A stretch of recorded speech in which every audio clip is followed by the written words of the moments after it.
Harira Blingshin in Degamadi Sange Shindum in Dewagi Dogunanda Shina Chebasho Idam Guru Namanala Kamya Dayami Chananzoki Chanana Chanchu Padudani Kapsuchi Dagi Chushengi Pesanamki Lola Benche Sangye Dubasho Sangye Chananzoki Chanana Chanchu Padudani Kapsuchi Dagi Chushengi Pesanamki Lola Benche Sangye Dubasho Sangye Chanan Zagi Chanana Chanchu Badu Dangi Kyapsuchi Yaki Chushengi Besanamki Lola Benche Sangye Dubasho.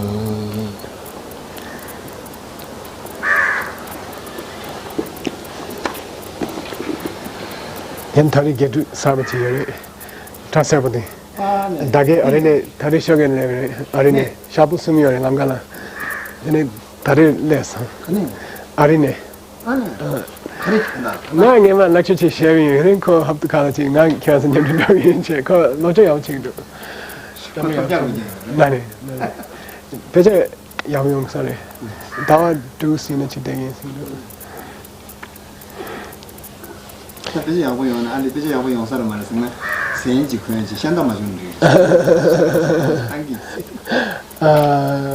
You can be a good scholar. He's talking about Christopher. I introduced you. And he said you can be a good scholar even if you don't have to wear robes, so it's okay.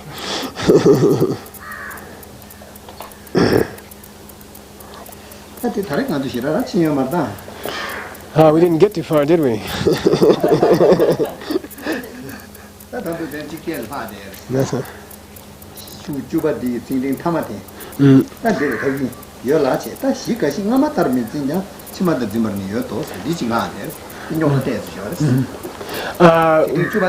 We didn't exactly finish that last hassle we had. Like, you may think it's finished, but it's not finished. We're on page 10, last line, and we still got a little bit left to do about that last argument we had.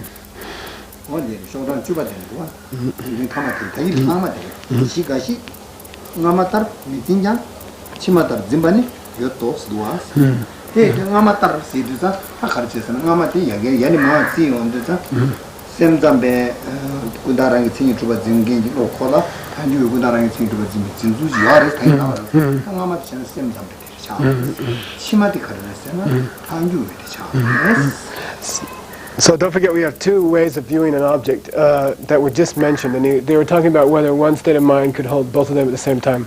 One was to see things in a way which exists by definition, according to the mind-only school's explanation of what it is to exist by definition, and could you at the same time hold the same object to not exist by to exist by definition in the way that the Madhyamika school explains it. And we decided that you could, right? Or you couldn't. No. That you could.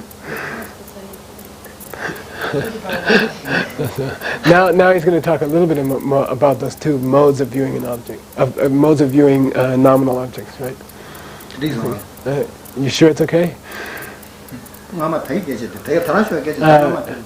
Yeah, you guys got the former and the latter we're talking about. Former being the way the mind-only school thinks that something would exist by definition, and latter being the way that the Madhyamika school thinks something would exist by definition, right? Mm-hmm. Right? Okay, so it's two modes of looking at something.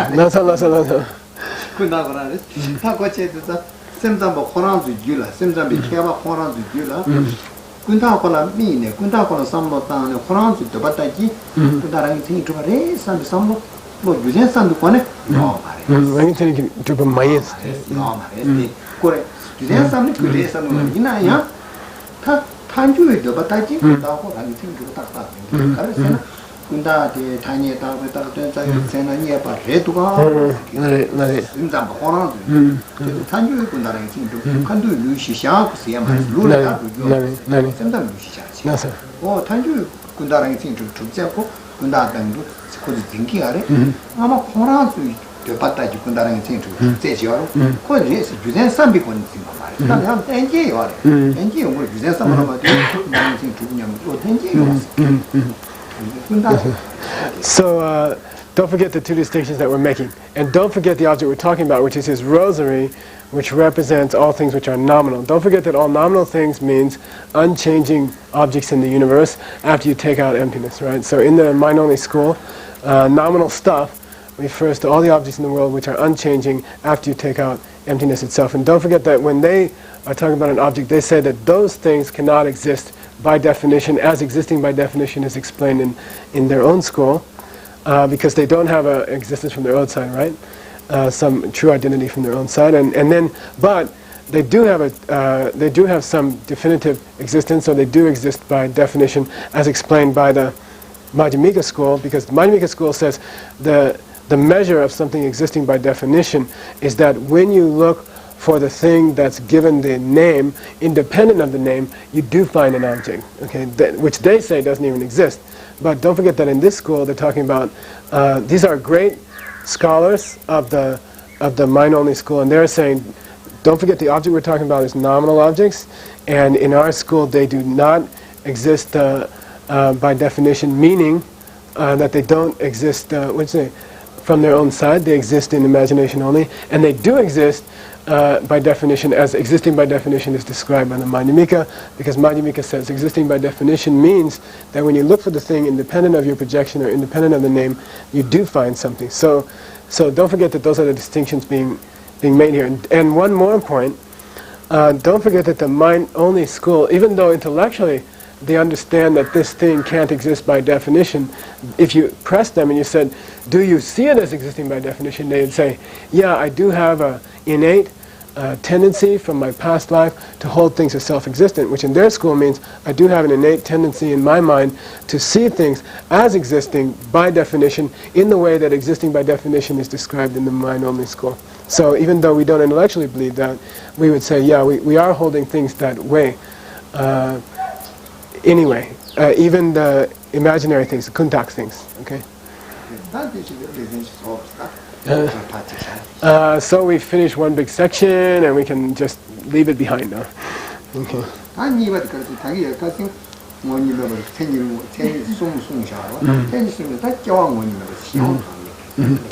So we finished, remember in the original sutra in which the Buddha explains the intent of his own sutras, which is the main text that the mind-only school uses to explain these concepts. In there it describes 3 different kinds of not having their own nature, right? And so the first one was not having any nature of its own by definition, or in its own definitive definition. And that was referring to kuntak, or what do you call it? You could say imaginary things, or imaginary stuff, like that. And that we finished. That whole section has been completed. Now we're going on to the second phrase in the original sutra that talked about things that have no nature of having any, do you remember? Beginning. Having any beginning. They don't have any nature of having a beginning. So we finished the ones that said they have no nature of having any characteristics of their own, which means is referring to objects which are what we call the nominal stuff, right? And now we're on to the second category.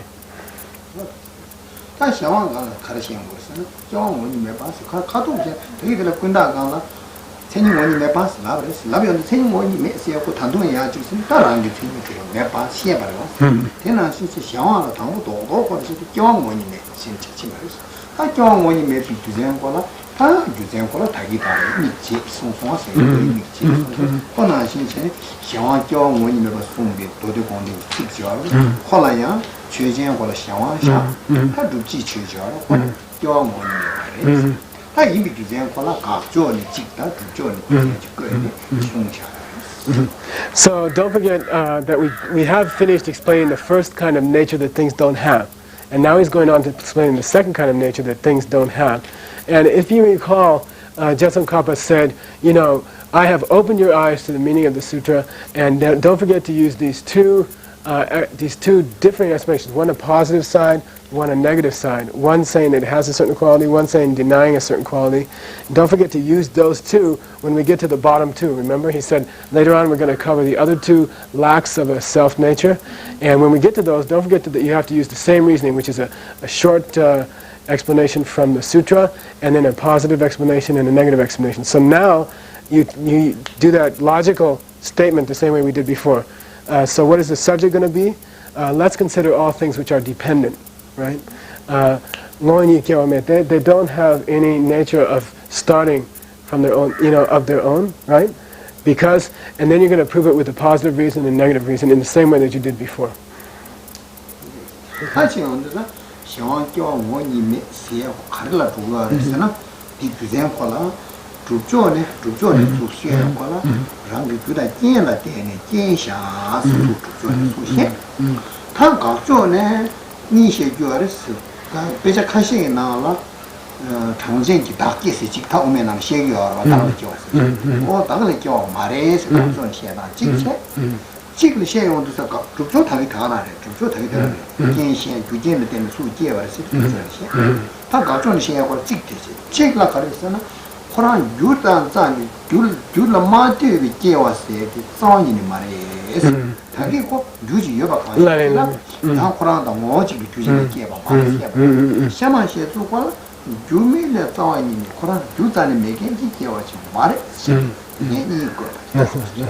Let me see if I can get this straight. When they talk about the positive reasoning and the negative reasoning for proving that starting of things don't have any nature of starting of their own accord, right? What that means, that there are two ways in Scripture of explaining the positive and the negative reasonings, okay? So two different ways of explaining what it means with regard to things which are dependent, which means all things which are caused, right? Most of the things around us. So from a positive point of view, when you're trying to prove that they have no nature of their own, all you have to say is because they come from their causes and conditions. And that's enough of a proof to say that they don't have, that starting or the beginning of things, the growing of things, doesn't have any nature of its own. In a negative way, you could say they don't grow from a self in the way that a self is explained by the Samkhya school of non-Buddhists. Okay, there's a Samkhya school, numerists. They're so-called because they divide things into many categories, like so many existing categories. They believe that there is a self which exists before something grows, which is not separate from that thing, and then it just reveals itself. So that in a way the thing has always been there. So to prove that things don't have a nature of growing by themselves, you can do it in a positive way by saying, look, it doesn't have a nature of growing on its own because it comes from its causes and conditions. And from a negative way, you can say, it doesn't have a nature of growing on its own because that idea of that non-Buddhist school that things grow from themselves, in a sense, is false. Okay, that's one way of explaining the positive and the negative proof. The other way of explaining the positive and negative proof is like, consider all things consider all things which are dependent, meaning dependent on other causes. They don't grow of their own accord. They don't have any nature of growing by themselves because they are not something which doesn't depend on its causes. Okay, so then you're saying it just the same thing in a negative way. That's another way of explaining the negative proof. In that case, the corresponding positive proof is the same. It doesn't have a nature of growing on its own because it comes from causes and conditions. Or to state it negatively, it doesn't have a nature of growing on its own because it is not such that it doesn't grow from its causes and conditions, and that's the negative one. So there's two ways of explaining with regard to dependent things why it doesn't have a nature of growing on its own.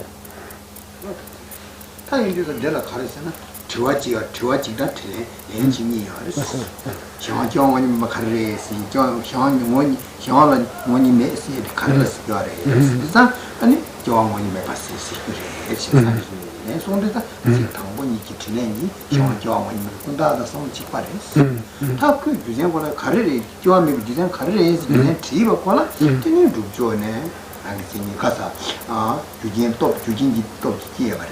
각조네 유명히 끼워서 아니면 말해. 그러다 당신 군다한테 직접 키우는 말 감나 하나만 직접. Just about the same pattern of reasoning used to prove that the second attribute of the mind-only school doesn't have any nature of its own. The second group of things doesn't have any nature of its own. The same pattern that we had with the first one that Jetsun Kappa said, remember this pattern because it's going to be repeated. And the scripture said, the original sutra said, first the original sutra said something kind of obscure. It said, nothing has a nature of growing. And then the Buddha said, what do I mean when I say it doesn't have a nature of growing? I mean that things which are dependent don't have a nature of growing. That was the first part of the answer, right? There was a rhetorical question, and then the Buddha answered himself, right? What did I mean when I said things don't have a nature of growing? I was talking about things which are dependent. That category, mind-only school category of things which are dependent, they don't have a nature of growing. What do I? Here comes the second rhetorical question. What do I mean when I say that? I mean they don't have, from a positive viewpoint, they do have a nature of growing from their causes and conditions, and from a negative viewpoint, they were never anything other than having a nature of growing from their conditions and causes and conditions. And that's the full presentation, following the same pattern that was used in the case of the first category of things, out of the three categories, right?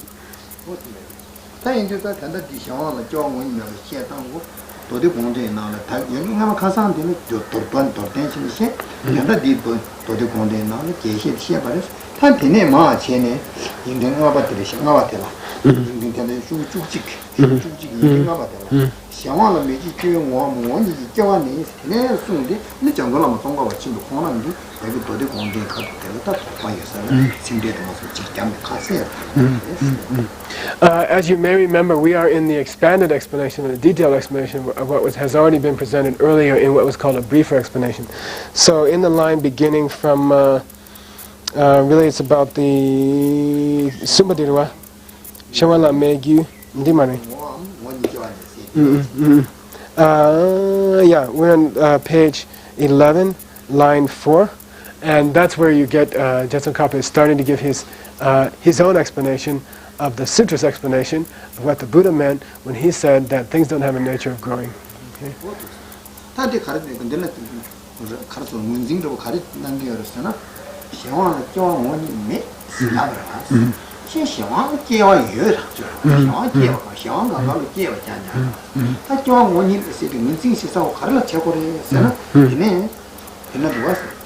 다니 기교와라스 다니 이 마인배 시송도 다니 기교와라 다니 기교와라스 다 가려가는 신 당인 것도 각종과 인시야 이봐 다다 단신 그래 요 메시지다 샴테는 다 유메네 교와 메시지 다 다다 저걸로 동하고 보는 순도다 다니 기교와 메시지 제가 버렸을 때 유다 강라 마팅 기교한테 메시지를 막 샤원 교였다 이 말이야.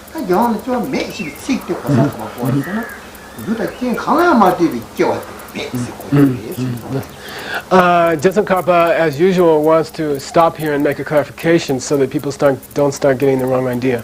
So don't forget that all the Buddha said was that things don't have a nature of growing. Okay, and then he explained himself and said when I say things don't have a nature of growing, what I mean is that things which are dependent on other things to grow don't have a nature of growing.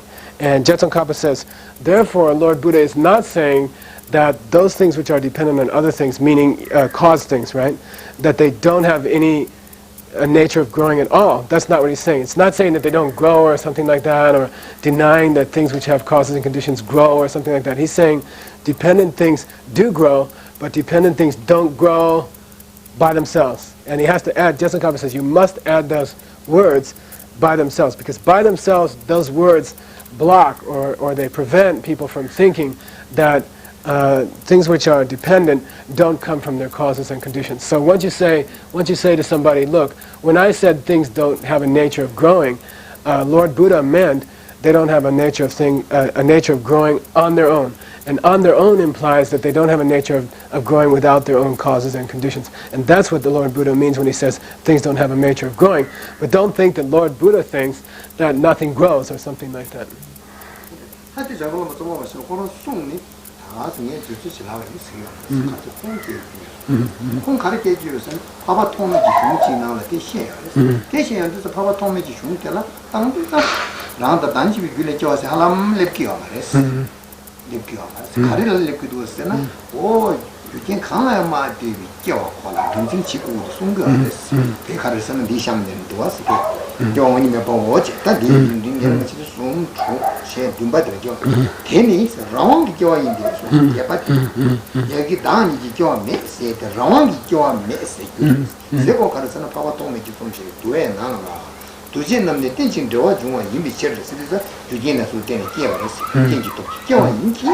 다 내가 하나도선 랑기 미개와는 교환원이면 제차고 송도. 랑기 미개와기도 이게 남아되는 라왕기 교환 매파 인자들이 교환원이면 벌써 거기에 파바 통매지 송사도가 저도 상관없는 동방심이 얘기 교환원이 메시에 라왕기 교환원이 제보한테 파바 통매지 송사 아주 And then Jetson Kappa comes up and says, I'm not just making this explanation up. You know, I'm not just like giving you some explanation about what the Buddha said that I've just made up. You know, when he says, when the Buddha says things don't have a nature of growing, the Buddha means they don't have a nature of growing on their own.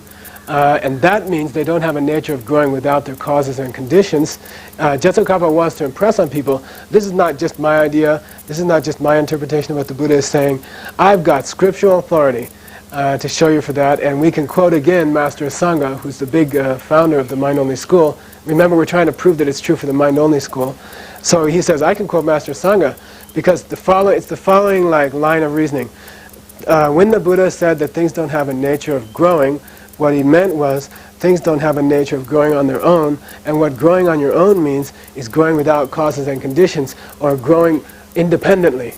And Jetson Kappa says, I can show you that Sangha has said the same thing, that what the Buddha meant when he said things don't have a nature of growing is that they don't have a nature of growing on their own without their causes and condition. And then he's going to go ahead and give you the meaning of Sangha's quotation now. This is a quotation from the same work by Master Sangha to back up that that's how he understands what the Buddha meant when the Buddha said things don't have a nature of growing on their own. And remember that there were two ways to describe, in a negative sense, why things that depend don't have a nature of growing on their own. One of them was kind of easy, like things don't have a nature of growing on their own because there's nothing which doesn't grow from its causes and conditions. That was one negative way of saying it. Then the other negative way of saying it was that these dependent things don't have a nature of growing on their own because they don't have a nature of growing from a cause which is one with them, which is the belief of a certain non-Buddhist school, the Samkhya. So he says, if you think about it, Master Sangha is not so much stressing that second interpretation of the negative reasoning.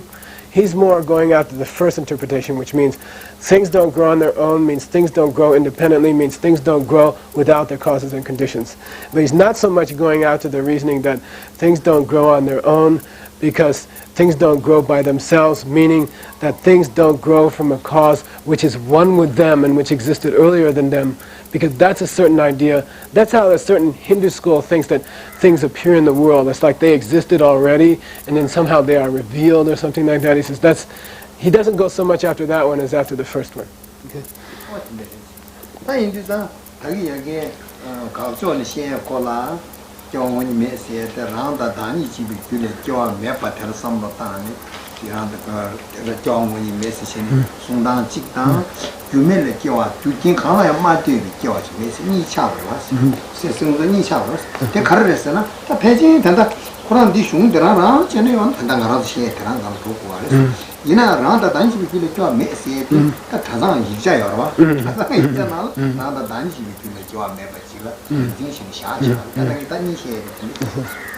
So you might wonder where this explanation came of the two negative reasonings.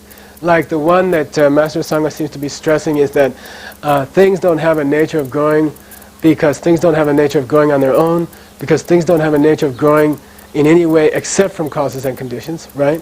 That's one way to state the negative one. And the other one is like, well, the Samkhya's used to say that things grew from themselves in a sense, and they were there before they started, and then they were just revealed or something like that.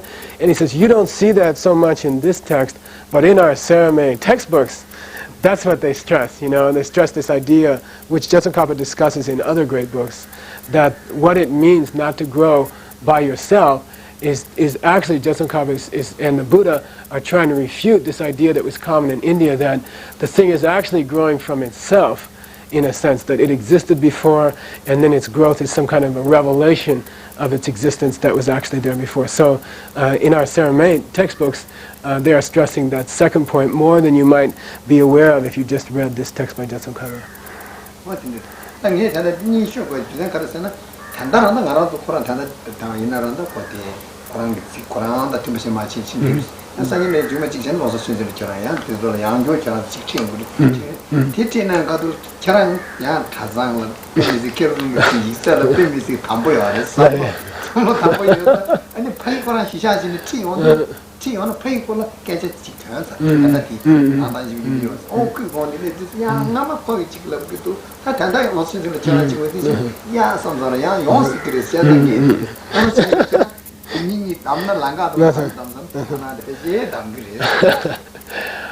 The reason he went into that little aside about what our Saramay textbooks say about this point is that he realizes that once we get back to America, I'll probably end up teaching this to you guys at some point, and then me having such loyalty to Saramay, I'll probably dig out the Saramay textbook, and I'll probably be stressing the other one, because if Michael had to choose between the two interpretations, he'd probably go for the one that's in the textbook more, because he likes the textbook so much.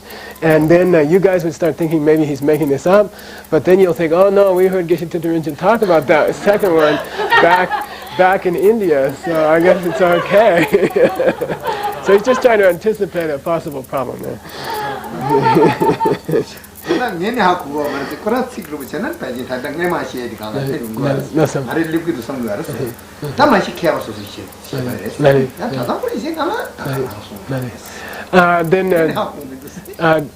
What do I know, says Geshe-la. You know, I mean, I'm not just a dumb old guy, but you know, the great masters of history have explained this in two different ways, and you should know that, because if you just read this text by itself, you wouldn't be aware that some great masters had explained it the other way as well. So there's definitely a great benefit to explaining it both ways. And who am I? I don't know anything about either way, but it's good if you understand that there are two ways of explaining this point.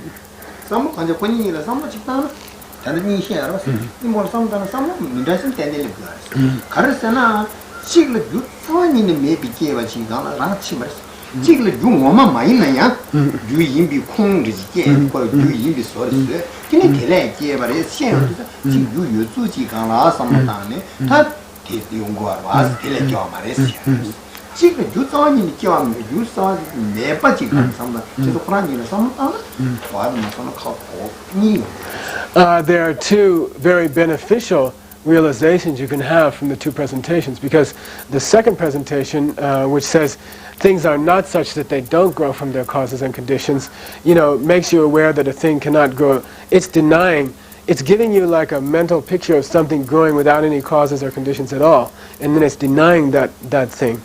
But the benefit of the other one is that it's stressing that things don't grow from things which seem to be causes but which are not causes. So that one's not talking about, you don't get a mental picture of something without any causes at all. You get a mental picture of something which has a supposed cause, but that thing has been misidentified as a cause. It's not really a cause for that thing. So in the first case, you're getting sort of this mental picture of denying that things could grow without causes, and then in the second case, you're getting this sort of nice mental picture of denying that things could grow from things which people think are causes, but which are not causes for them. And those both have their own separate benefits to think about both of them.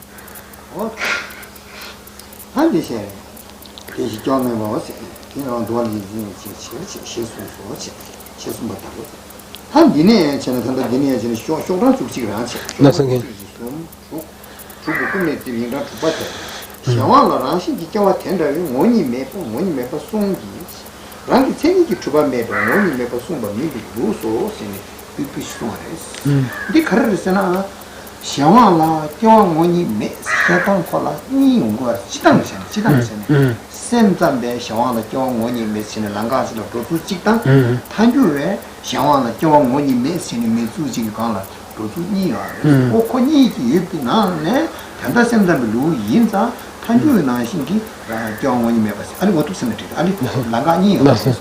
경원이 매 시규 그게 자고 쉬어요. When the Buddha said things don't have a nature of growing, right? He's talking about things which are dependent, right? The category or the group that the mind-only school talks about, which are really all cause things, things which are dependent. And if you think about it, there are two ways of explaining why things which are dependent don't have a nature of growing. And you can explain it either according to the mind-only system, or you can also explain it according to the consequence system, or the prasangika system, among the middle way schools, the higher of the two middle way schools.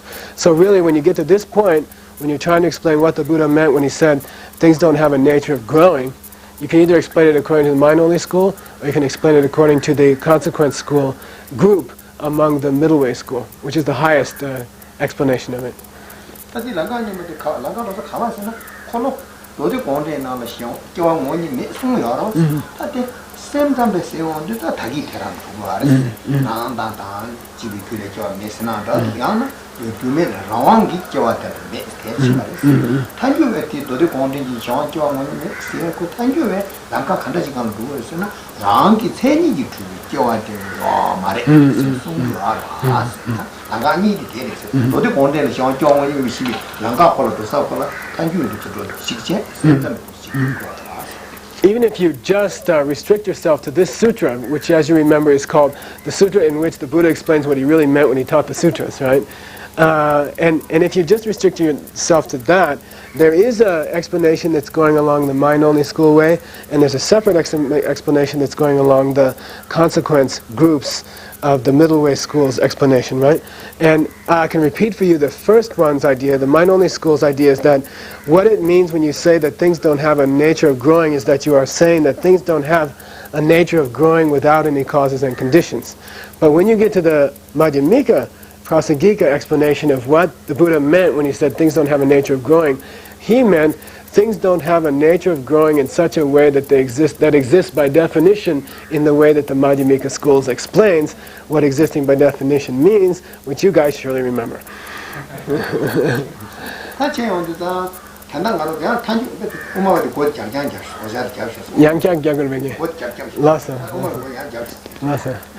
We gotta lock that Madhyamika door again. You can't go over there. Okay? Stick to the mind-only school.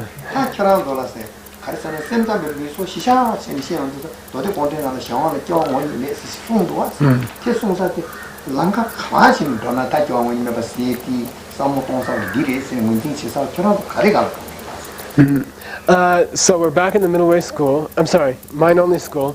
The Buddha has said things don't have a nature of growing, don't have a nature of growing, and then you know now that he's talking about dependent things or cause things, and the Buddha is denying that they have any kind of a nature of growing. And how would you guys choose to describe what the Buddha meant according to the mind-only school when he said things don't have a nature of growing? What did he mean? What did he have in mind? What was he trying to do? What was he trying to say?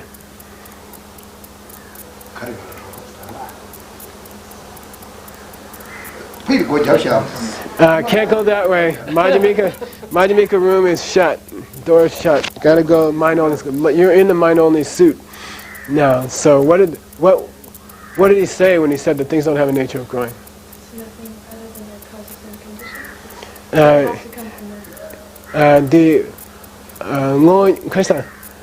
Kewe ngoni shimana kewe ngoni meva sayadi karisi gyoresena rangi gyen le makeagi ngoni mes.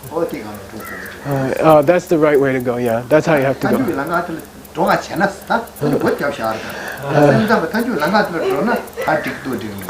If you're going to sit in a mind-only suit and then try to go into the Madhyamika door, it wouldn't be appropriate, and you've gone the right way. So since you've got a mind-only suit on, you've gone into the mind-only way of explaining it, and you did it right. Thank you. Okay.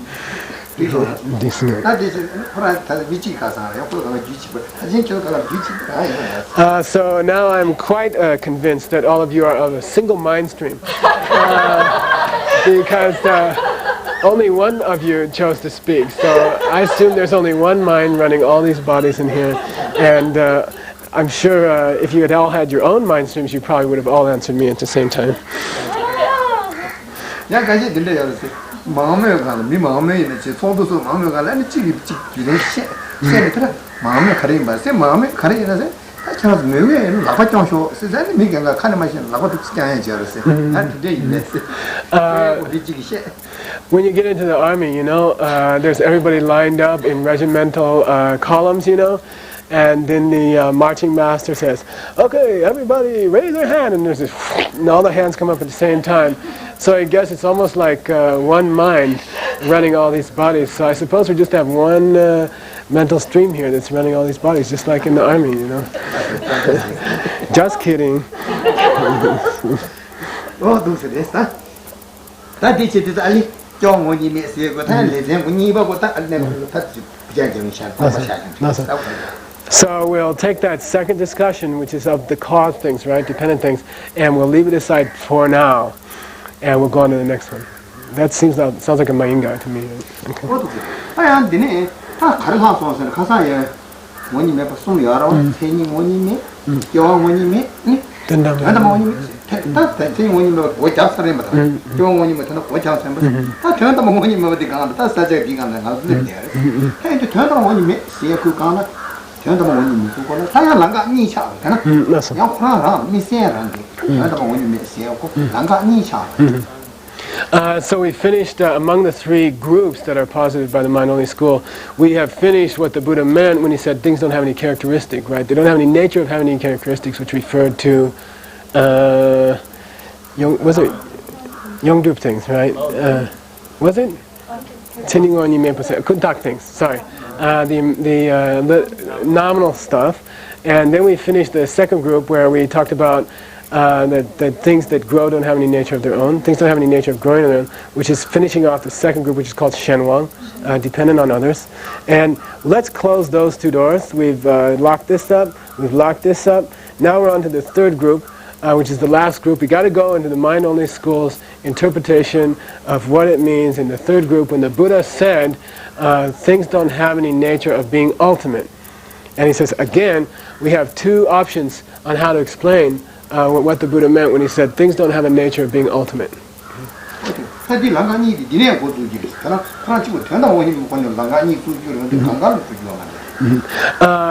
I'm only talking about two different ways of explaining the lack of a nature of being ultimate. And don't take this two explanations and go carry them to the first two, okay? This is just with reference to the third group, okay?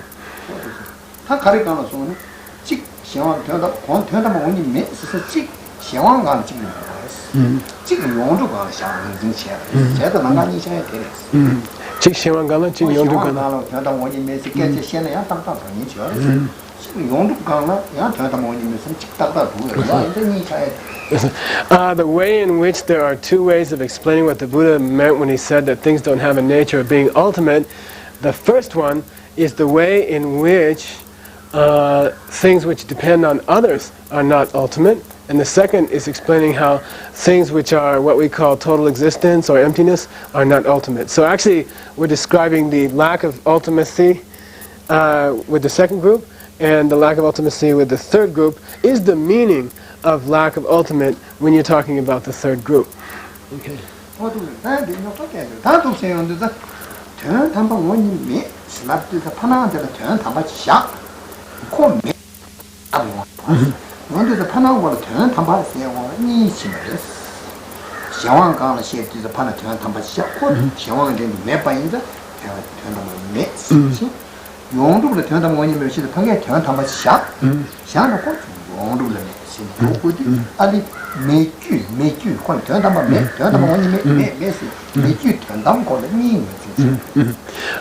So when we say that there's no ultimate nature of being ultimate with regard to things which are dependent, meaning cause things, and then there's no nature of being ultimate with regard to things which are total existence, meaning emptiness, right?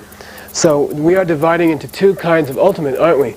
And when you say they don't have this nature of being ultimate in that way, these things don't have the nature of being ultimate in that way, cause things, and these things, meaning emptiness, doesn't have a nature of being ultimate in that way.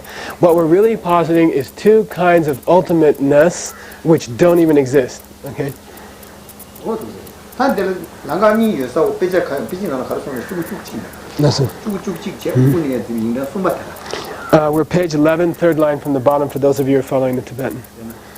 원이 매바 숨바라 조수이래. 원이 매바 숨바세나 다기 저야다 먹는 메시야. 그 숨기나. 뭐라 조수이래. 시원을 저야다 먹는 매바 샤반이 공된.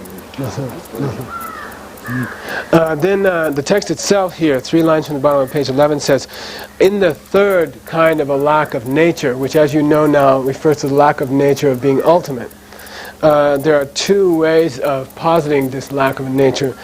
And we're going to talk first about, now the next line says, let's discuss how to determine what it means to have a lack of nature for things which are dependent. So now he's already off into the first meaning of the 2 ways in which things are not ultimate.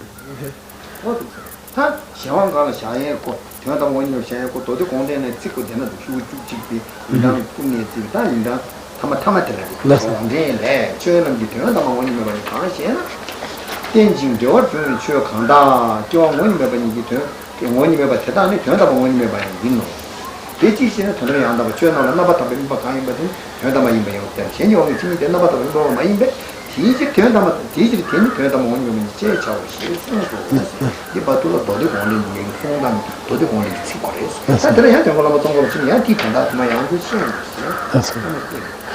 So the first of the 2 ways of explaining how things don't have a nature of being ultimate is going to be covered, which is, by the way, the way in which changing things, or things which depend on the causes, don't have a nature of being ultimate, is going to be expressed by a quotation from the sutra in which Buddha explained the meaning of his other sutras, right? And that begins at the last line on page 11 and continues up to the 7th line on page 12. So that will be the actual sutra presentation of what Lord Buddha meant when he said things don't have an ultimate nature, changing things don't have an ultimate nature, don't have a nature of being ultimate. And then, as you can assume, Jetsun Kappa will go ahead and tear apart the sutra quotation for you and explain it further.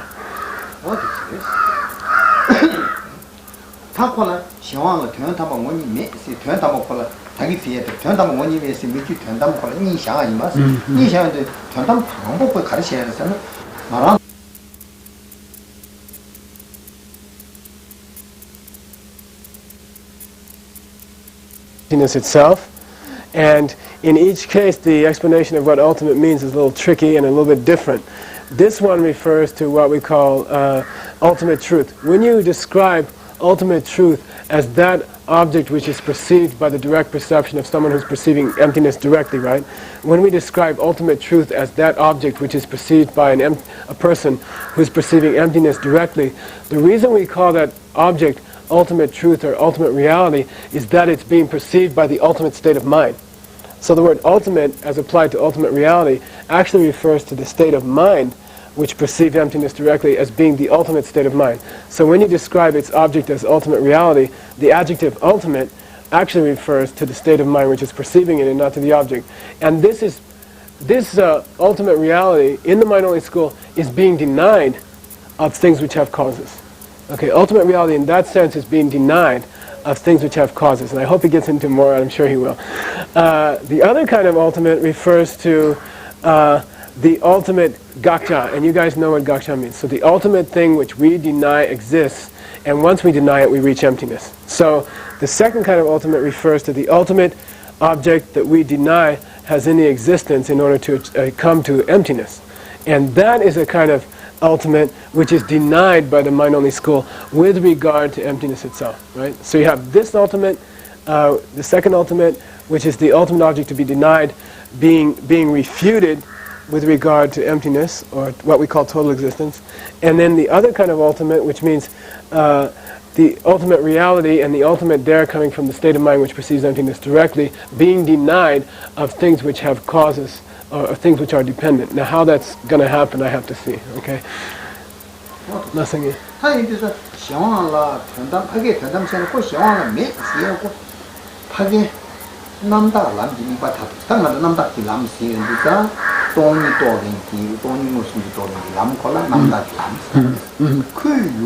엄마고 탈두고 샤와라 메스네.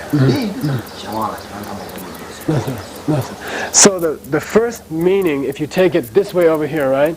When he said that changing things or things that depend on their causes and results don't have any ultimate nature, right? Don't have any nature of being ultimate. What it means is that that ultimate nature, which is perceived, what Geshe-la calls the path of total purity, which is means the direct perception of emptiness, Tonglam, right? So the path of total purity, in which one sees emptiness directly, that object which one sees, which is ultimate reality, right, is not a thing that depends on its causes and results. So in that sense, it's an uncaused thing, right?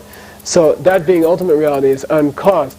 So you can't describe things which are dependent or which come from their causes as being things which are ultimate reality, because ultimate reality is an unchanging thing or things like that. So ultimate in that sense is being refused or refuted of things which have their own causes. Not meaning that they don't have ultimate reality, but meaning that they are not ultimate reality. And in that case, that's what the Buddha meant in the first half of this presentation when he said things that depend on their causes and conditions don't have a nature of being ultimate, meaning they are not ultimate reality. Okay?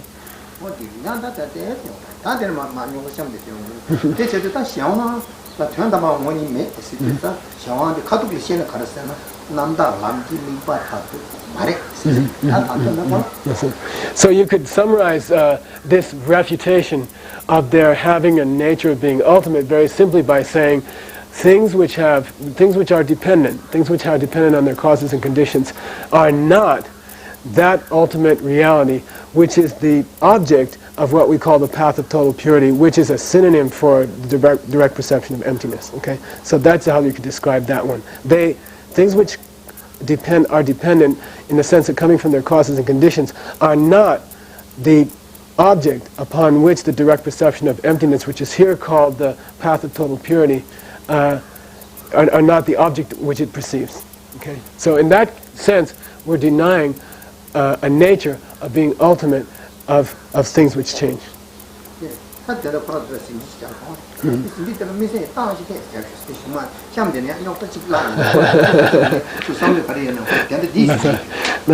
Now this very last thing that we said about it not being the object of, put a big star next to that in your notes, because we're going to come back to this in a real big argument. Okay, there's going to be a real you better put a mark there, because we're coming back to that point because there's a big argument about it.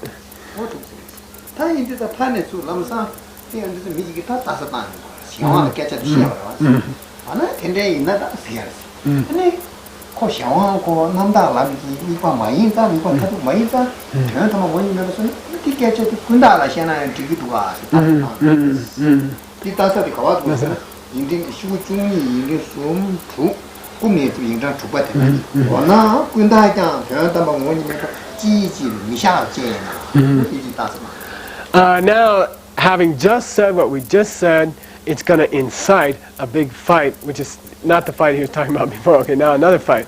Somebody's immediately going to jump up and say, well, if that's what it means not to have a nature which is ultimate, then why are you restricting it to dependent things? Isn't it true of those nominal things? They don't have a nature of being ultimate, right? The other group, they're not ultimate reality. You could say of them also that they don't have a nature of being ultimate because they are not the object which the path of total purity, which is direct perception of emptiness, perceives. So why are you just saying it about things that have causes and you're not saying it about that other category of things that were just nominal?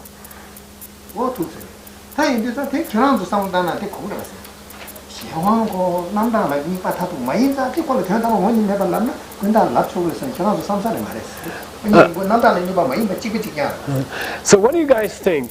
Is it justice if we say, would it be just, would it be fair to say, well, since things which are dependent or things which have their own causes don't have a nature of being ultimate, insofar as they are not the object which the ultimate state of mind perceives, right? The direct perception of emptiness.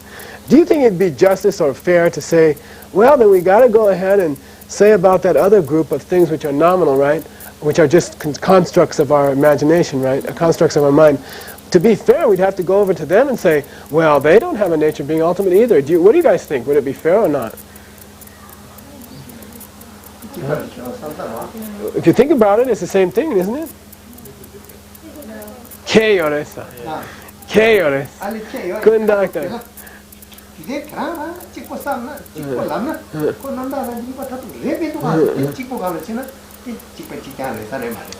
But if you view it from this single aspect, without any other qualifications, right? From this single aspect of it not being that object which the ultimate state of mind is perceiving, and nothing else said, no other qualifications. From that single point of view, they are absolutely the same. It's total justice and fair to go to that other group and say, well, then you got to say it doesn't have a nature of being ultimate, because to be fair, it's also not the object of the ultimate state of mind, meaning the direct perception of emptiness. That demeres, that demeres. You said the chick Jimmy, you know? Chick chicken.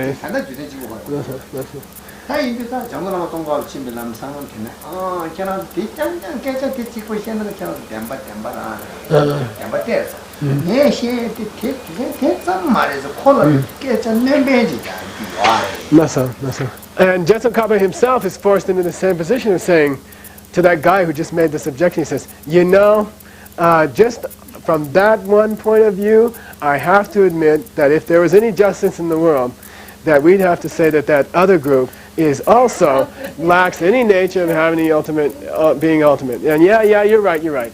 So let's add a little bit of a qualification here.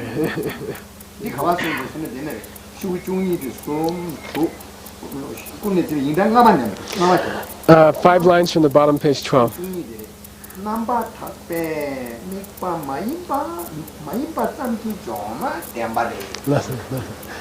If we were, he's on the 12th line, it's 12th page, 5 lines from the bottom, and the Tibetan says, yeah, if you only are making this distinction on the basis of it not being the object of the path of total purity, meaning direct perception of emptiness, I admit you'd have to say that it applies to those constructs as well.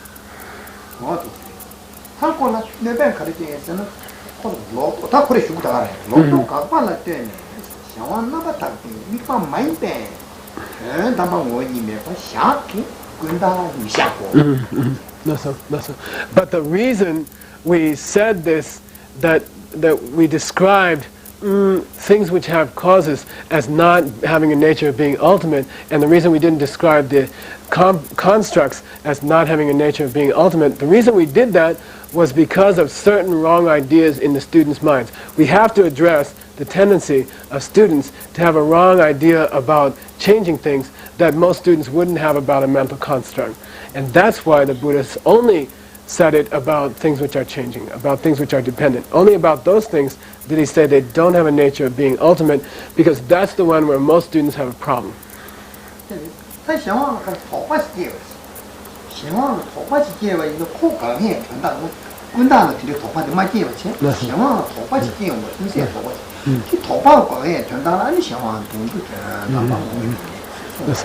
The point here is that normal students, normal people tend to get a misconception about whether or not things that come from their causes, dependent things, right, have a nature of being ultimate, but they don't tend to get the same misconception about mental constructs. So since the normal tendency of people is to have a misconception about one and not to have a misconception about the other, we are talking more about the fact that things that are dependent on their causes and conditions don't have a nature of being ultimate. That's why we focus on that one and we don't focus on the other one, because people tend to have a misconception about the former and not about the latter.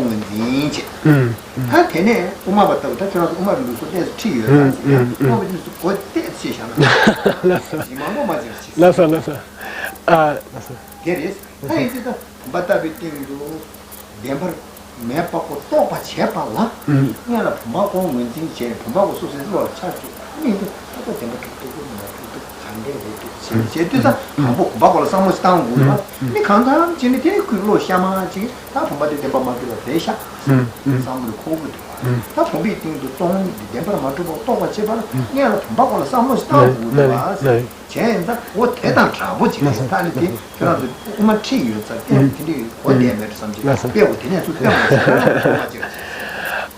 Since you guys have had some teachings in the Madhyamika presentation and not so much in the MindOnly presentation, let's crack that door open a little bit and let you peep in on the other side, okay? So the distinction here, why people have a problem with ultimate nature with regard to things which are caused, is the following. When you are perceiving the emptiness of, for example, a chair, or let's talk about a water pitcher, and when you are perceiving it directly, the emptiness of that, it's not as if you're having any other thoughts about it. You're not analyzing it, you're not thinking about it, that's not the way it is. But before that happens, for a long time, somebody has to give you a water pitcher saying, okay, now check this out, look at how this is, think about it, this is why it's empty, this is why it's empty, this is what its nature is. And then after a lot of discussion and teaching and instruction and thinking about it, then you get a very, very clear idea, a very accurate idea of what it means for this thing not to have its own nature. So that's how you do it, especially in the Madhyamika school. It's all based on thinking about the object first, the thing that has emptiness, and then discussing the emptiness which the thing has. That's what he meant when he put his glasses on the palm of his hand. He said, then you get into discussing the emptiness which the thing has, and from that point of view, you go about establishing the emptiness of a vase or a pitcher.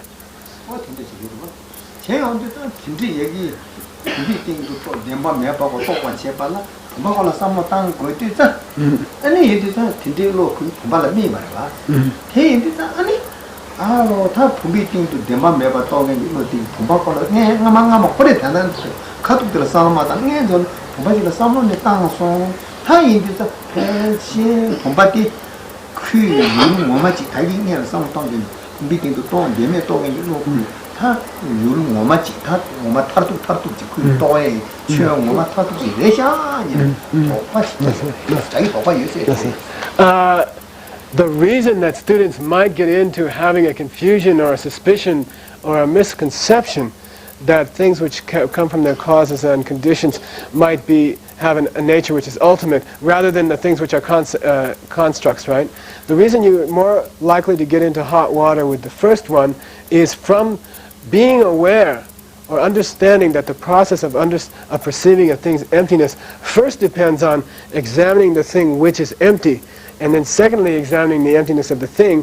Then it might pop up in a student's mind that when I'm perceiving emptiness directly, well, first I focus on the vase, and then I focus on its emptiness. So then the vase and the emptiness start to merge a little bit. And then they might get this doubt, or they might get this misconception that somehow the vase itself is ultimate reality. Because they've heard that when you're trying to establish intellectually the emptiness of a vase, first you have to examine the vase, think about it, examine it, and then establish its emptiness. So students might think that during the direct perception of emptiness, that you go through a similar process, focusing on the vase, and then focusing on the emptiness, and the vase somehow being the pivot around which you see emptiness, and then you might start having this misconception that somehow the vase is ultimate reality somehow. So that's why Buddha took special care to deny that things which have causes and conditions have a nature of being ultimate. Okay?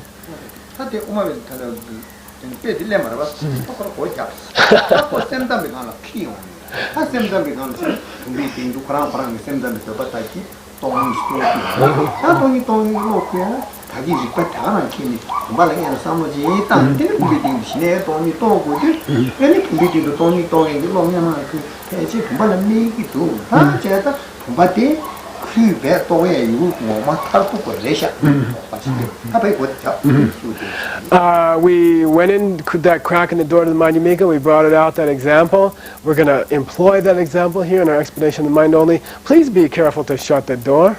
Okay? Go back, shut that door, don't let it leak out anymore. Okay? And now take that example and apply it to the MindOnly school, which is very, very similar. So the MindOnly school is saying, look, if we talk about things which are dependent, meaning things which grow from other things, and they also understand that during the intellectual stages of trying to intellectually understand emptiness, you first focus on the vase, and then you focus on its various aspects of being empty, but the vase being the pivotal object which you are examining when you talk about emptiness. They might, here especially in the mind-only school, people might start to focus on the vase as being something caused, being the center of your focus during the direct perception of emptiness, which would imply automatically that the vase itself was some kind of ultimate reality, because everybody knows you only see ultimate reality during your direct perception of emptiness. So they start mistaking the basis of ultimate reality for the ultimate reality, and because of the tendency of people to have that misperception, Lord Buddha takes special care to deny a nature of being ultimate about things which have causes and conditions, and doesn't apply it to things which are concepts, even though it does apply to things which are concepts. 하여튼 대나야 다가나 주제 대나 찍고 야 딱 저도 찍세 말라면 생각도 야 지당한 지우서 찍고라 이 대나랑 이렇게 찍고 대나 삼당 시에나 대 전에 주제 대나 찍고라는 전에 샤왕이 등도 대나다 뭐니 몇 번째는 도바 대 잡았지 근다 띵도 내용 말이야 가르랬으나 근다 그 띵도야 센터 먹으라고 되었다기야 근다 띵도 돈이 또 이거 알아 그래서 돈이 또 가지고 그 장에 저거나 근다 거나 선물 땅에 것도 지네 근다고 제치 지기로 와 제한테도 단다 시험한테 잡아지 근다 가나 용구 알았다 다시 땅은 그 찍을 용구 알았어 그 용사로 왔어 now it seems to me that a question should pop up in your mind, and that's, you know, isn't the same thing true when I'm trying to establish the emptiness of my constructs? I mean, when I'm trying to establish the emptiness of my constructs, don't I have to examine those constructs first, focus on those constructs, think about those constructs, look at those constructs in all different ways, and then slowly come to an understanding of their emptiness? You know, you should be asking me, Geshe Tinteren, you know, well, it's about the same process, isn't it? You have to look at the constructs, you have to focus on them, then you establish their emptiness, and wouldn't it occur to you just as easily the misconception that constructs are the central focus of the direct perception of emptiness, and therefore have some nature of being ultimate? They change. They change. Which change? Concepts in your mind change. You're going to get in trouble now. Then they change. And then it changes. That kunda seri le lavo gyodogudus.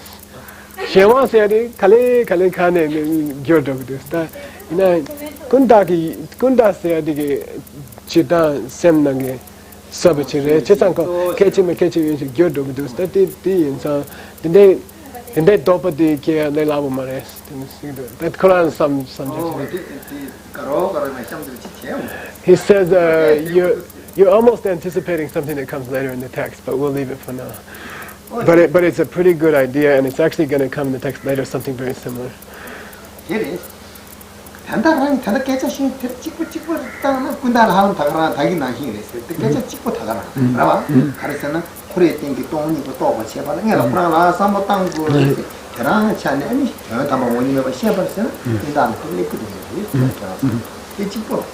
If you just look at it on the face of things, there's just about no distinction between the two. Even with constructs, the process is exactly the same. You have to focus on the concept, you have to think about it, intellectually you have to establish its emptiness, and then you'd probably get in just as easily into the same misconception that during the direct perception of emptiness, you're somehow perceiving the construct itself, and somehow that's becoming ultimate reality. So if you just look at it on the face of things, there's not much difference, and probably we should say that they don't have a nature of being ultimate.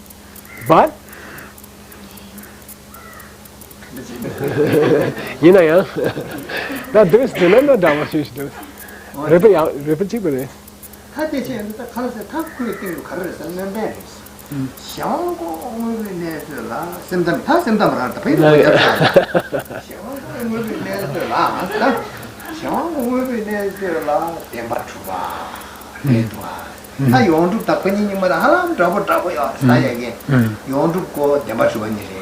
남다 남귀니 돈이도 여도 콜라미 또야 뭐 그 샤왕 그 대바 두번에 샤왕 용도도 집에 지장 랑탱이 들어와 대바 두 집과래로 다 남다기 남귀 미기도 다 봐지 집과래 나 근다고서는 남다 남귀 미나야 조직네 그 대바 주바 말해봐. 라기 주바 말해봐. 저는 도파고 충을 말해. 나 시험만 가르쳐는 그 용도다 하나 누구 갈 때는 다 자.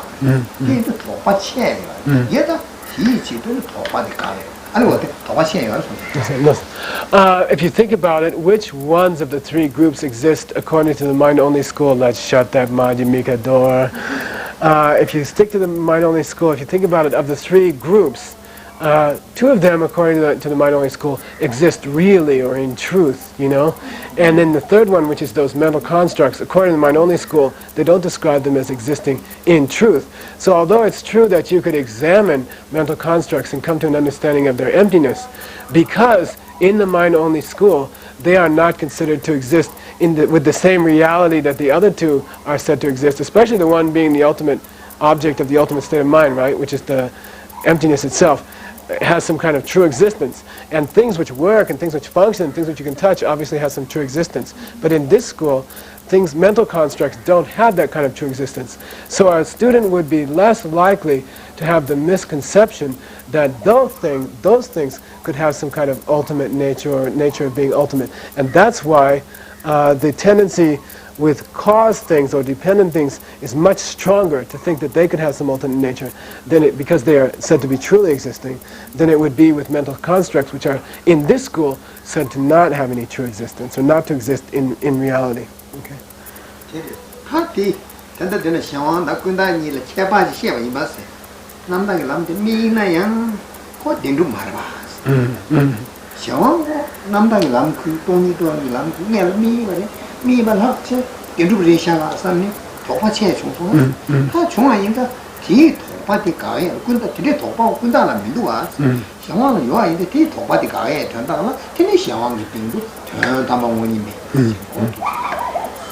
So again, to repeat, of course, mental constructs and things which come from causes can both be the basis for an emptiness that we perceive when we perceive emptiness directly.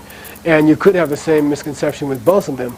But because one of them has what we call a true existence in this school, is said to exist truly, and the other one doesn't have such a true existence in this school, then the Buddha, Lord Buddha took more care to isolate things which come from their causes or which are dependent and say, look, they don't have a nature of being ultimate. Don't mistake them for the emptiness which they have when you're talking about seeing emptiness directly.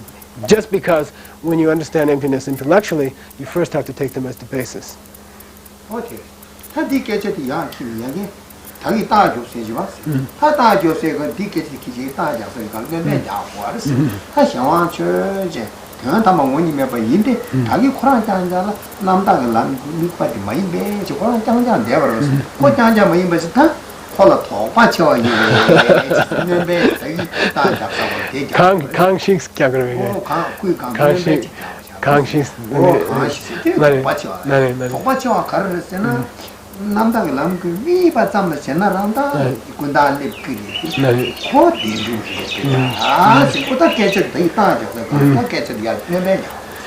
Please refer back to where I told you better make a mark. Okay? And the logical statement there was, means let's talk about things which come from their causes, which are dependent on their causes and conditions.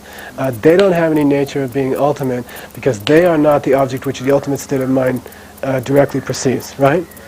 And he says, now I want you to go back there and put a little comma at the end of the reason and say, and people are more likely to have a misconception about these. You see what I mean? And then your reason is airtight. Okay, but if you don't have that, you're going to have a problem because constructs, the same thing can be said about constructs, but Lord Buddha didn't say about constructs that they don't have a nature of being ultimate. Now you've got an airtight one. If you put comma and people are more likely to have a misconception about them, then you're covered. Yeah.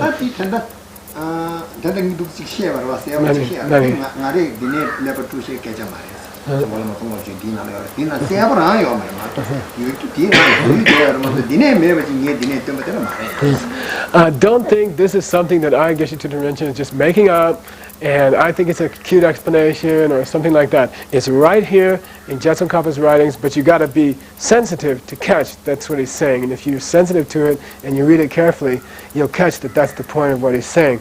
So I'm just taking out the real meaning of what Jetson Kappa is actually saying, and you can find it in here if you look carefully. Don't think it's something I'm making up. Okay. 정말 뭐 지금 소야 거는 하늘 세워 시고 중이 되라. 독치는 뭐 양요. 다이만 딱 아니야. 그 기장장로는 고도다 다 와서 심지는 저랑 그 리컬러라. 맞아. 이리 시고 중이 되는 것이 되네. 정말 내양 제다들이 인당 머니에 지금 징징 시바들을. 맞아게. 로또 각발라 때네. 샤완나 바타 미파 미페 담아 원이야 봐. 샤기 군다 미샤.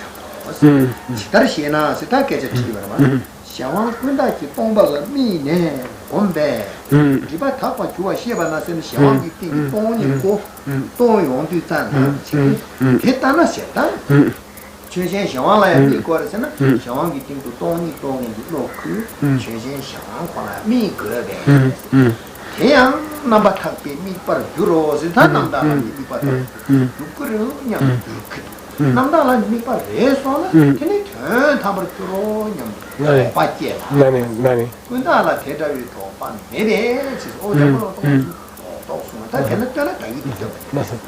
what I said is coming directly out of this wording that starts on page 12, fourth line from the bottom.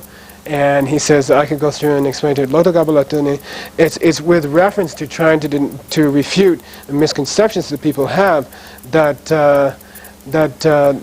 the fact that even though it's to state that Shenwang itself, that things which come from their causes and conditions themselves are not the object of the path of purity, meaning the direct perception of emptiness. And why don't we deny that with regard to constructs? You know, why do we deny it with regard to cause things, and we don't deny it with regard to constructs? We don't. Okay, why is that so? A second line from the bottom on page 12. Well, the point is that people understand that to perceive emptiness of things which come from their causes, first you have to focus on those things, and then come to an understanding intellectually of their emptiness, and then come to perceive their emptiness directly. And then people might have the understanding that you must examine the object before you see its emptiness. People might think that during the direct perception of emptiness, you perceive not only the emptiness but that object too, which would make it ultimate reality also, make it have it somewhere else. And this kind of misconception is much more common. People are much more likely to get that. Now we're on to the fourth line, page 13. But with regard to things which are constructs, people are not likely to have that particular misconception. And that's Jetson Kappa's presentation of that whole thing that I just described here. Not again.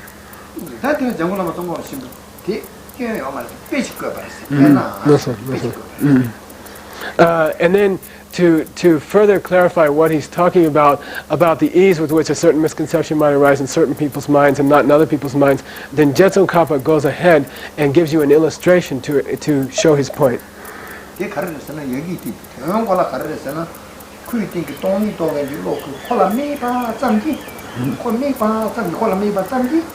아니 그 니빠 뭐마 타뚝도 유타뚝고 레키 마레스 티페 텔라 페나디데 페나 자 또라 자 미타 하마고니 자 장장 하고니 그 자하 고니 그 자장냐만 다 고민도나 티기 자타빠 진로 파 비자 야투고 자타빠 진로 파 비자 루파 자가 제발라 자 미타빠도 또 lep주는 자타빠 진로 파 비자 야투거래 자 코라 장장미 버선기 자타빠 또 비자 야투 뭐다 지빠래 니가 이 자라 미빠나 제발 말고 자 미타빠 또 괜히 로크에 자나 삼는 땅아래 자 장장 또 괜히 로크에 자나 삼는 땅 제발 메디 지기 다이 띵도 미타빠 삼 태어버지 코라스 자타빠 진로 now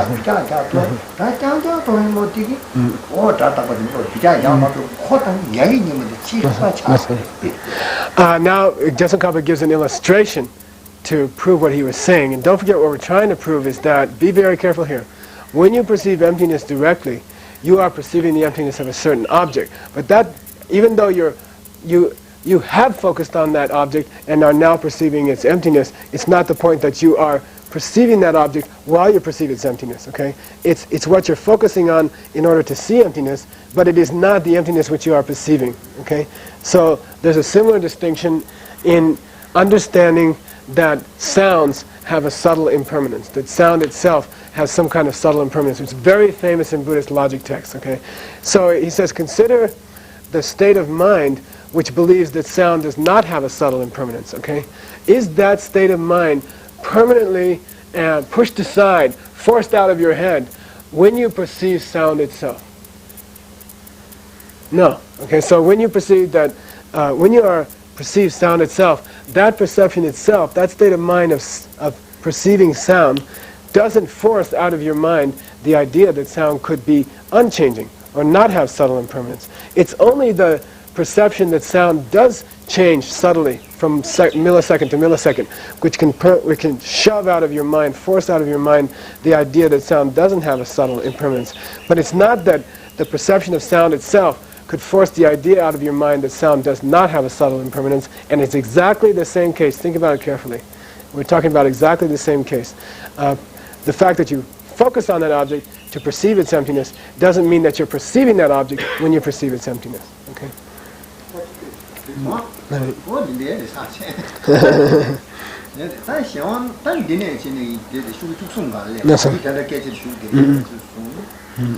인다 주바든 고는 와지 인데 주바든 샤완 나바타 미과로 전담도 제비 전담 테르마 두냐 전담 시에도 두마 두니 치아버 주로 송아 타 샤완코 하게 전담도 마주스 직향 송아 스난다라 미과타도 또고 샤 콜로 마주바 틀라 마주바 틀라 삼로 땅네 샤완 전담도 마주 스나다마니 내시에 송아 야 팀멤버치 부전 현다지라 시에니 샤완라 대한담원이 죽고도 대한담바 죽고도 면도 깨져시나 양샴들 깨져로가 지시기와 난다 될라 대한담도 마주세 대한담원이 매세고 하게 돈이 비상 남다는 거지 고 샤왕라 매반이 근데 대한담원이 매시 양 상무 현다지가 땅의 샤왕도 대한담바 유심지 그거서 고 샴도 시기 송 제가 샤왕 콜라 이 가도로 대한담원이 매시 샴도 말 대한담원이 유치수가 연애 예 마게 유시에 거다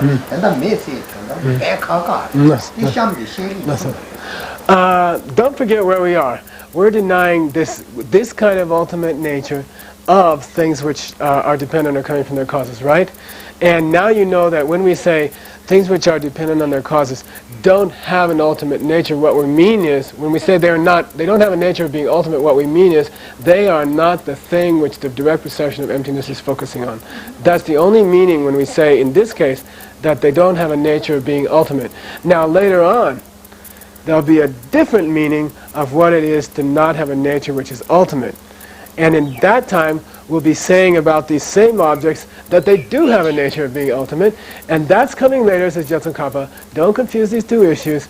This one is discussing whether or not it's ultimate in the sense of being the object of the ultimate state of mind, meaning ultimate reality. And later on, when we say it does have some kind of nature of being ultimate, that'll be a different kind of nature of being ultimate, and I'll talk about that one later. So don't confuse the two issues.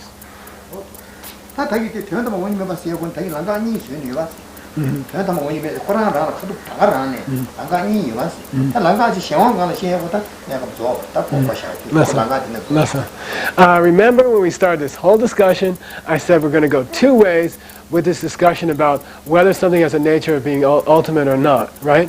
And first we were going to deny it with regard to things which are changing or which come from the causes and conditions. That case is closed. Now let's go on to the second one.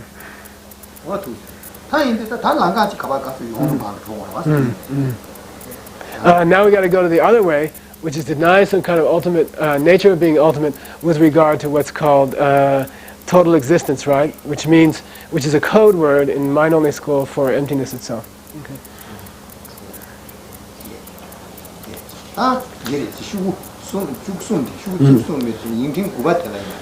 Page 13, line 9.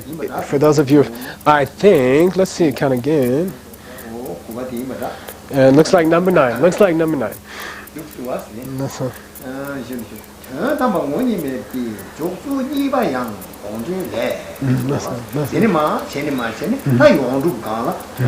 계고 다들 특히 망세도 디바도 로바 진데 근데 담아 되나 뭐니 매번이 제자고 시에서 So now we go to the second way in which something doesn't have a nature of being ultimate, and this will be denying a nature of being ultimate with regard to what we call total existence, as you remember, is a code word for emptiness itself.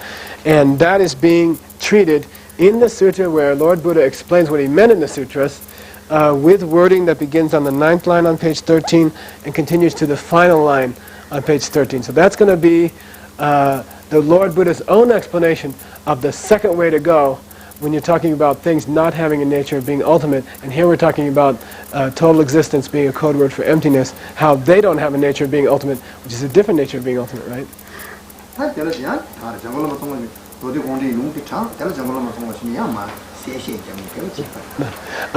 The pattern here will be the same. First, Jetsun will give you the sutra quotation, and then later he'll give you his take on the sutra quotation and explain it for you. So again, we're going to have that same pattern of Jetsun Kappa giving you the sutra quotation, and then going on to his expanded explanation of the sutra quotation.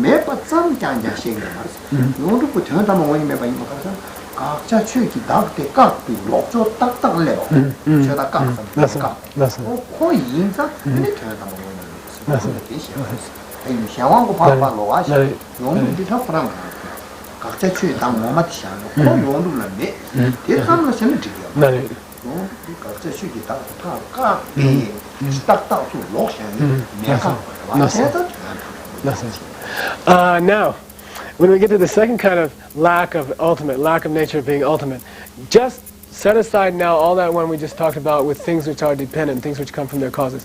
Now let's focus on this second kind of ultimate that doesn't exist. And as I said before, this refers to the gakcha, or the thing which emptiness is empty of. Okay, the non-existent thing which never was there, whose lack is called emptiness. And we're talking about that one. And the ultimate thing which we deny when we talk about emptiness is a self-nature of objects, right? As opposed to self-nature of self, right? This is the ultimate one. The self-nature. We are denying the lack of we are denying the self-nature of objects, of things, okay? As opposed to the person. And in this case it means the parts of a person. Okay, we're denying that they have any ultimate existence. And it's not just the case that we're saying that total existence, don't forget when I say that I'm talking about emptiness, we're not just saying that total existence is a lack of that non-existent thing, but rather, is what he meant when he was doing this, it's the total opposite of that thing. It's not just the lack of that kind of self-existence, it is the very object which is defined directly by the absence of that other object. So you pancake over that other thing and you reach emptiness. So it's not just that, oh, this is something which lacks that kind of ultimate existence. It is the opposite of that. It is the very absence of that ultimate existence. See the difference? It is not something which doesn't possess that kind of ultimate existence. It is defined as the absence of that kind of ultimate existence. So if you just take that kind of ultimate existence and say it doesn't exist, you flop that pancake over, then you get to what emptiness is. So it's not just that emptiness doesn't have an ultimate existence, it is the very absence of that ultimate existence in the second explanation of ultimate existence as being the thing that we deny when we talk of emptiness. The ultimate thing, which is the lack of a self-nature to the parts of a person, really, or to objects, you can say. It is.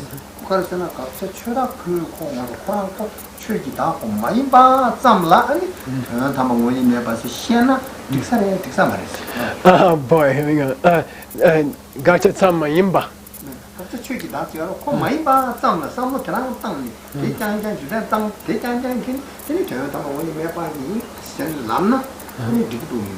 I'm going to ask you a question. Okay, you ready? Is it okay to describe emptiness? Okay, total existence, right? Is it okay to describe emptiness as simply being something which is other than the self-existent thing? Did some do you mind? Did some? What would be the problem if we just described emptiness simply as something that wasn't the thing which emptiness denies? What would be the problem there? 풍수마치요래.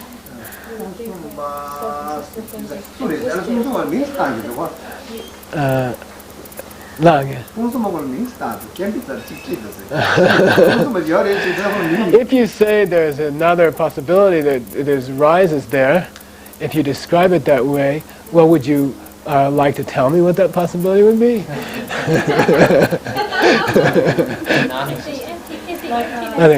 다 키는 매번 됐어. 다 세미만 믿고 됐어. 딜라 드네. 디가자 마인 키레 용두 마인. 다 풍수 붙이네.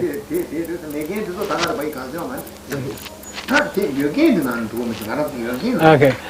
That's the. I got to admit, you're right, Winston. You know what you said is true, because if you describe emptiness as merely something that's not a self-existent object, you could be getting into things which don't exist at all, and then the opening a can of worms. But he says, if we restrict ourselves to things which actually do exist, do you still have the same problem that you shouldn't describe emptiness as simply being something other than the thing which we deny?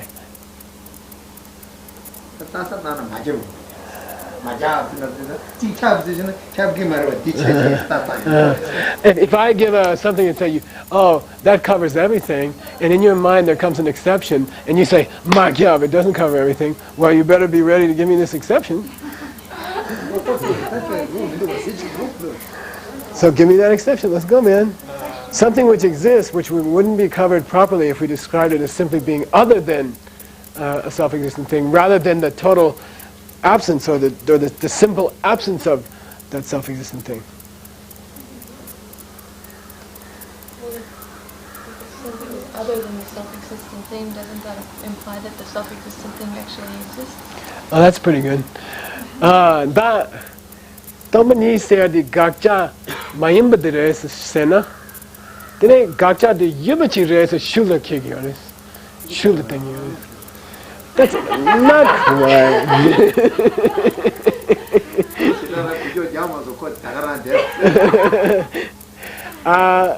You didn't. What? Then there must be a nice one.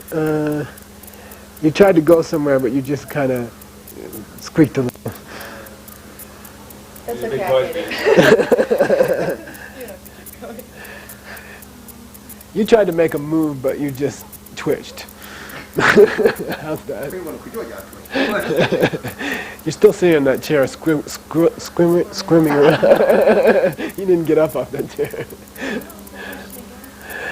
What's wrong with describing emptiness as simply as being something other than a self-existent thing? Why do you have to say emptiness is that very thing which comes out when you deny the self-existent thing? Wouldn't there be a confusion between the emptiness and the bases of emptiness in that case? They're objects. I mean, both Let's do this one. Emptiness and the basis of emptiness would both qualify as being not the gakja. 동리당 동시 니가 각자 마임버레. 그래서 동시우대래서 나 동시디 여버치레. 말이지. 저다만 원님이 랍 촉게 하죠. 회의고 단단 가로도 똥이 콜라. 저다만 원님이 봤어. 랍을 봤어. 삼로 갈단 랍을 했으나 각자 코랑 마인다 회의고 각자고 마인다 이거라 저다만 원님이 봤어. 랍을 봤어. 대담기 랍 밑에 굉장히 땀지가 좀 저다만 원님이 봤어. 랍 촉게 얘기도 얘기도 회의 똥이 각자고 마인 게 저다만 원님이 봤어. 랍 뭐죠 아니? We need something that is other than, which exists, which is other than the object which emptiness denies, and something which about it which we can't say that it exists ultimately. It exists ultimately in MindOnly. Yeah, in the MindOnly school. How about an imaginary, any of the imaginary category. 다 군다스나 군다데 단 군다데 가차 마인 군다데 든담방원이 메케 마인 라 뭐죠? 니 소니. 나 군다데 든담 원이 몇 라 소니 뭐죠? So can you say about constructs that they have a nature of being ultimate, or do you have to say about constructs that they don't have a nature of being ultimate? They don't have a nature in themselves of being ultimate. 든담방원이 메바 math 라 뭐죠? 든담방원이 메바 라 뭐죠? You can say or you can't say. You can't say that in nature. 든담방원이 메바 yins 나 얘라 좋아. 군다스야니. 가로 지기도 좋은데. You're getting close. You're getting hot. 이제 가로 좋았는데 야는 야 가르쳐라 보부지나 지시데 마 좋은데. 지시 여러 세가 세가도 지시. 나네. 가로 지시도 야 너무 있어. You guys are like somebody screwing a screw into the wood and suddenly hit a hard place and you're stuck there.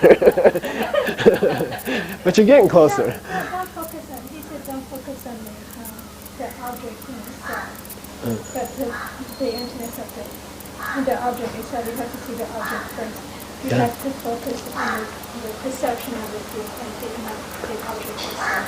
Is that what he said? Yeah, no, that's a little bit That's not different. it? That's a yeah, that's a tough one. That's a tough one. 코로나데 가로 때 디스쿠티 가로. You put the screw pretty far into the wall. You want to try to screw it in the rest of the way? 아, 됐어. 군다가 다기 이러면 진짜 저한테만 원님에 봐 시행사들은 숨기나는 가져 차서. So among the 랍사코나 가져 숨기나.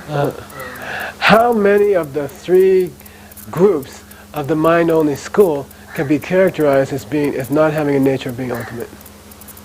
Have been characterized. Just the first, just the Gunda. Huh? Is not being the ultimate or not? No, the as ultimate? not having a nature of being ultimate. What were those two things we were talking Being about? the ultimate. Yeah, sumnane nires. 숨기나 니 직비선 수비. And what was the one that didn't make it into the group? Which group was it that didn't make it in? Gundai. Construct. 군다데 각자 쳐다고 래 말에 직티다. Gotcha. 뭐 쳐다고 군다고 내 키용. 군다고 파키는 각자 취기 닥지 방에 된다. 각자 참으죠. 군다데 키는 각자 취기 딱 참고 각자 몸하고 레도 면도 찍다가. So now I ask you a question. Are mental constructs that very subtle form of self-existence called the self-existence of objects? Are they that? Are they the thing that emptiness denies? Are they the ultimate thing that emptiness denies? Are they the ultimate form of the Gakcha? Are mental constructs the ultimate form of the Gakcha? In MindOnly school? Huh? Gakcha tatu mayins. Chedak mayins. 각자 많이 빠짱라 삼로 땅네 탐방 원님에 봤으면 군다 대한당 원님 나 초가라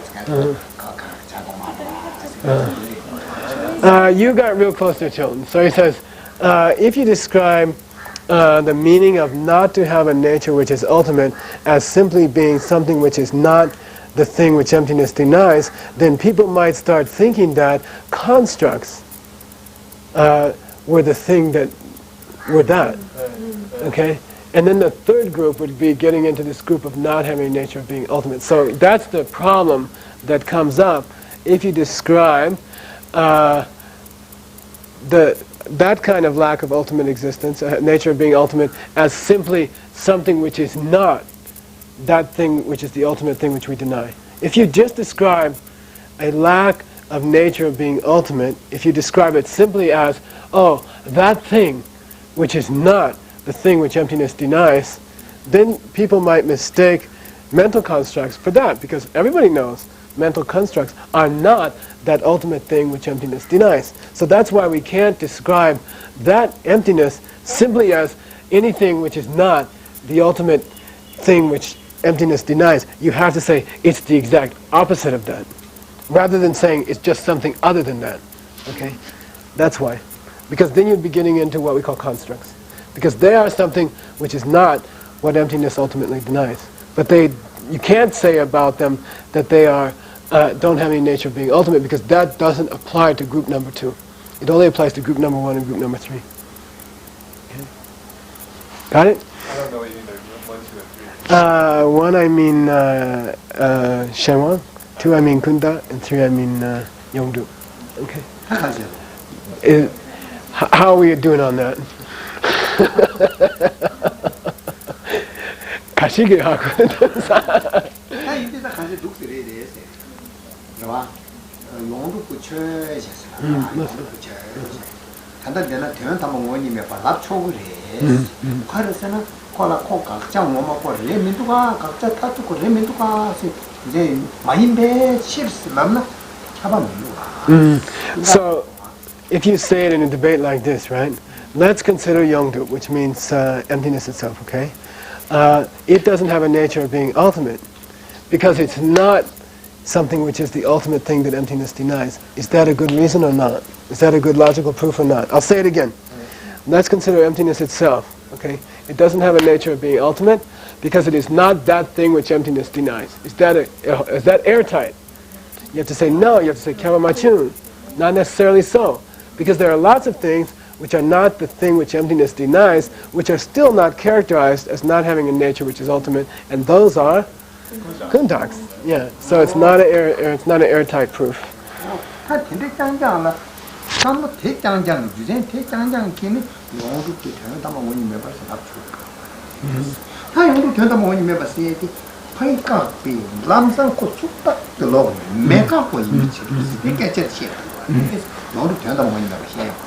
Therefore, it's very important not to describe emptiness, or what we call total existence, as being simply that which is not the object which emptiness denies, but rather to describe it or to characterize it as being the exact opposite, or the simple absence of the object which emptiness denies.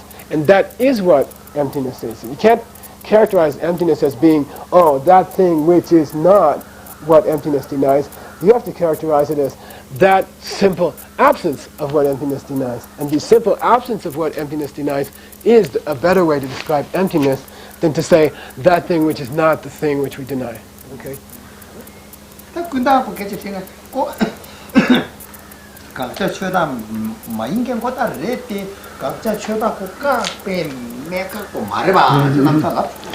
And isn't it true that we have to say in a debate that constructs, even though they are not the object which emptiness denies, they could never be characterized as the direct opposite, the pancake flop of the thing which emptiness denies. You could never describe them that way. So isn't it true that we couldn't say that about constructs? They can't be described as the diametric opposite of the thing which emptiness denies. They can only be characterized as something which is not the thing which emptiness denies. So the converse is true as well.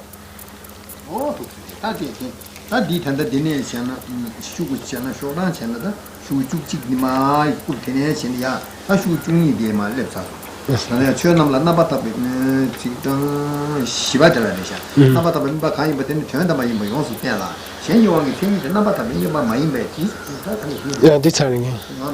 네, 적승 라인이.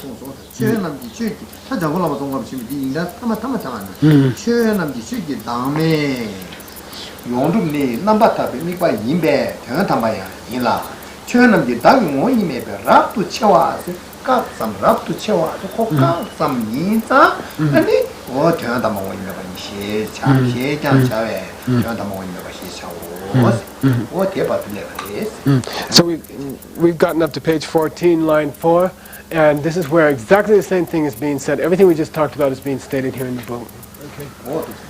Where it says that that the sense in which emptiness itself doesn't have a nature of being ultimate is that it is the direct diametric opposite of something which would be self-existent, rather than simply something other than something which was self-existent. Okay? All right? Which Tibetan means? He said Raptachewa, and he described it as being the diametric opposite, the very absence of that thing, the megag. Okay? 미셔 시송치 단 디샴 되는 마치니 야 군지 전화 말다 당어 식송나 말 거랑 야 군지 전화 말때 지경지에다 저랑 이따 지경지 도 생각을 못 한거 지면 원래 니 지고셔 니 쓰는 것때 양 것때 에스지를 걸 지경지 스타트 we get here, we've reached another very subtle point on which the omniscient Jonangwa has made a little boo-boo, and without mentioning him by name, Jetsun Karpa is going to needle him a little bit.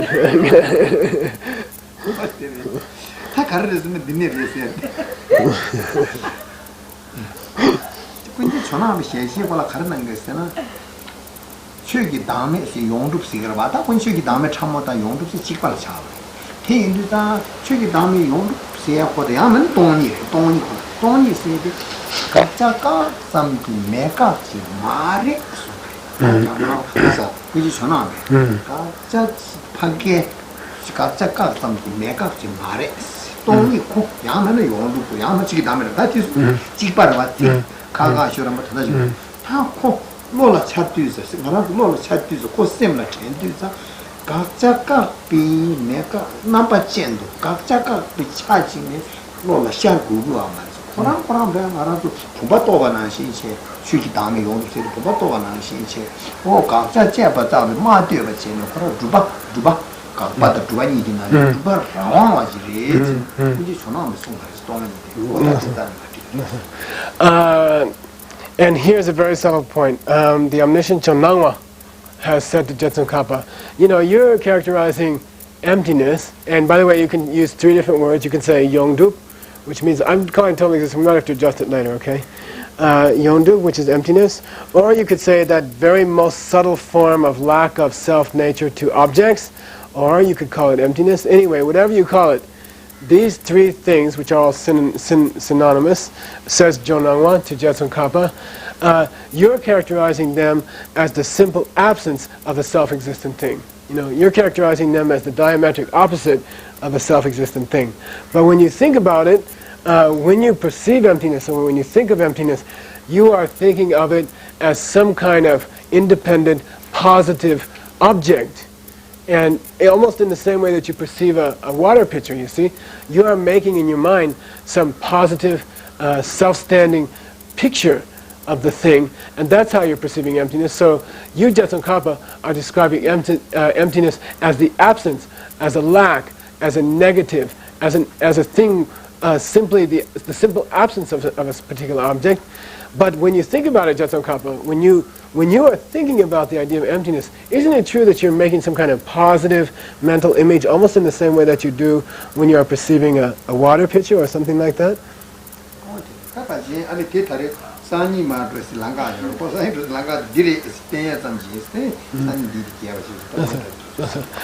Today we won't cover this in many detail. We'll just set out the path on which we're going to travel.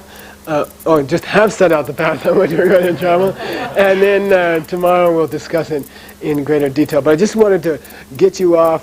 Now we got a little bit of a start on the hassle, the philosophical hassle that's going to arise tomorrow. Okay.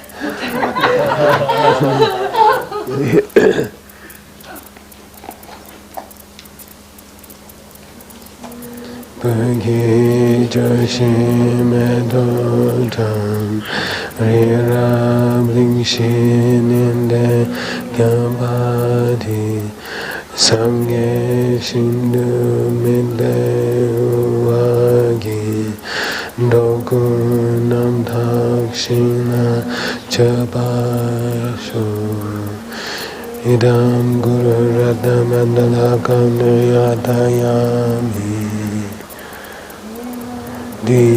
Dikyawoku Sanam Yeshe Tozoshin Sanam Yeshe Nechame Tambakuni Tobasho.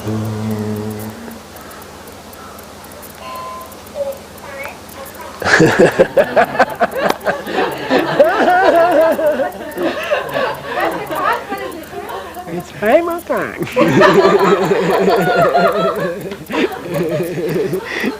Kashinami.